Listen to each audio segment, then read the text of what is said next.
Good morning students, how are you? कैसे हो आप लोग? उम्मीद करता हूँ आप लोग अच्छे होंगे, घर पे होंगे, आप लोग स्वस्थ होंगे। सो फैक्टर अफेक्टिंग द स्ट्रेंथ, आज का जो हमारा टॉपिक है that is the factor affecting the strength of acids.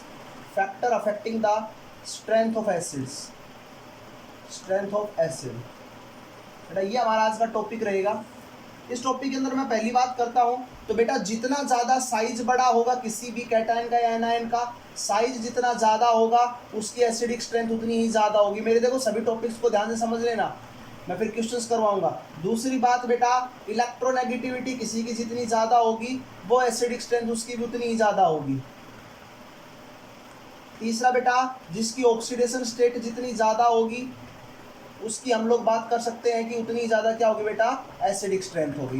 तो इन तीनों कॉन्सेप्ट्स के ऊपर हम लोग क्वेश्चंस कर लेते हैं। पहला क्वेश्चन बेटा मैं लिखता हूँ आप लोगों के लिए, HF, HCl, HBr और HI। बेटा आयोडीन का साइज सबसे बड़ा है तो इस वजह से सबसे एसिडिक स्ट्रेंथ किसकी होगी, आयोडीन की ज़्यादा होगी। बेटा दूसरा क्वेश्चन करता हूँ मैं आप लोगों के साथ कि आप लोगों के सामने जो है CH4, उसके बाद आप लोगों का है NH3, H2O and HF।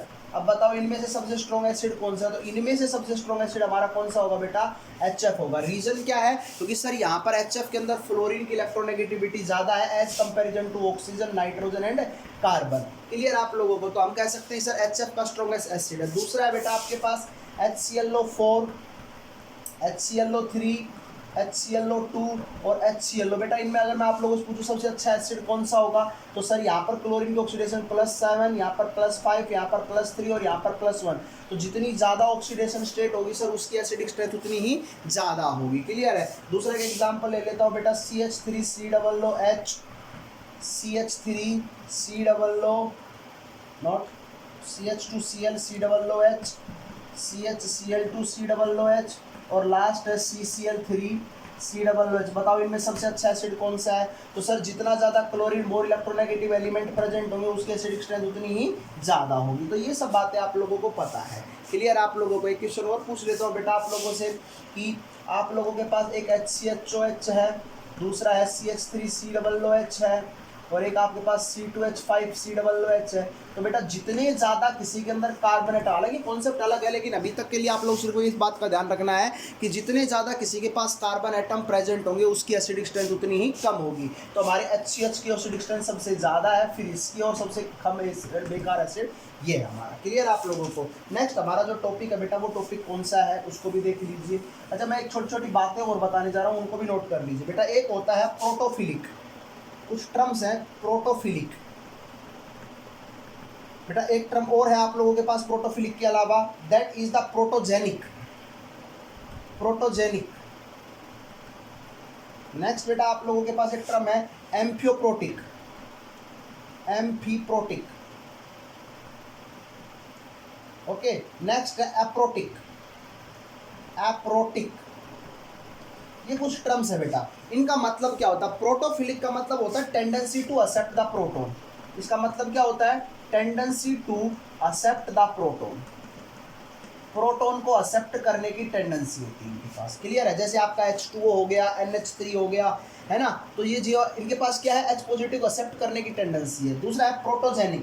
Protogenic क्या होते हैं? जिनके पास टेंडेंसी होती है डोनेट करने की, tendency to donate the proton. Donate the proton, proton को डोनेट करने की टेंडेंसी होती है इनके पास। ठीक है बेटा?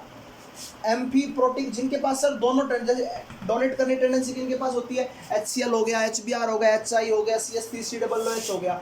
एम्फीप्रोटिक सर बोथ, जिनके पास दोनों प्रॉपर्टीज हो। कौन कौन सी? प्रोटोफिलिक और प्रोटोजेनिक। वो हमारे पास क्या होते हैं बेटा? एम्फिटोरिक होते हैं। जैसे H2O का एग्जांपल है, वो H पॉजिटिव को एक्सेप्ट भी कर सकता है और H पॉजिटिव को गेन भी कर सकता है। NH3 का एग्जांपल है, वो NH3 को H पॉजिटिव को एक्सेप्ट भी कर सकता है और H पॉजिटिव को गेन भी कर सकता है। और एप्रोटिक, जिनके एप्रोटिक क्या होते हैं? नाइदर डोनेट करने की टेंडेंसी होती है और ना ही इनके पास एक्सेप्ट करने की टेंडेंसी होती है। जैसे फॉर एग्जांपल बेंजीन रिंग की अगर मैं आप लोगों से बात करूं तो ये छोटी छोटी बातें थी जो आप लोगों को पता होनी चाहिए थी। ठीक है, नेक्स्ट चलते हैं बेटा आपका आयोनिक प्रोडक्ट ऑफ वाटर।